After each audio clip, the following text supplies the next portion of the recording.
The distance that we're looking for is just a little bit less than a dead straight arm with the shoulder aligned, because we want to be able to have a little bend in that elbow to assist with the balance as well as pulling our way up, but we don't want to be too reliant on it. So hand goes down, and then from there, the hand is also going to come slightly behind the alignment of the railing. So not directly in line, slightly behind, maybe even a little bit heavier if you're like me and a bit more immobile.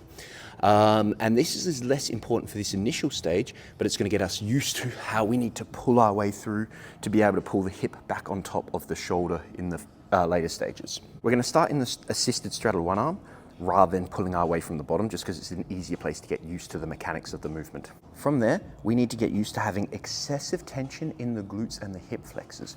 We should already have some degree of tension within the realms of that for when we're doing flag tilts and one arm work, but this is such a heavy exaggeration because the shorter we can make these levers to pull them in towards the supporting arm, it changes the course exponentially. So we find ourselves in our supported straddle one arm. Then from there, we're going to pull our way in towards a flag. And as we're pulling down in towards the flag, the bottom leg's hip flexor is going to try reach and get the foot closer towards the floor as early as it can. If you're quite mobile, you might want to elevate the hand ever so slightly here, or just lose the point of the toe so you can get a bit more reach. Once you're maxing out that amount of side flexion that you can get comfortably, you're going to start pulling on the hip flexor of the top leg and try to crunch it down as you adduct in towards the lower leg. The mistake everyone makes here is that they go too laxed on that top leg, and it kind of follows a mechanic like this rather than a mechanic like this. And that pulling around is what's going to help rotate the pelvis towards facing a bit more towards the floor and give it that aesthetic and that rotational torque that the one arm press has. Once the lower leg can't get any lower, and you'll never get these two legs at the dead same height, you're then going to reverse the pattern. So you're going to use your glute to pull this leg up, and it's the momentum of pulling this leg up that helps initiate pulling you out of the flag.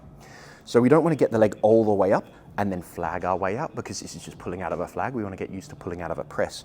So this leg, the top leg definitely does initiate it, and it gets it's going to be different from person to person, but approximately halfway to 3/4 of the way up. And then that way, when we pull our way out of the flag, we catch ourselves in the straddle one arm and realize our middle split at the same time. Through this pattern, we need to keep a heavy degree of push, but the trajectory of the push changes slightly.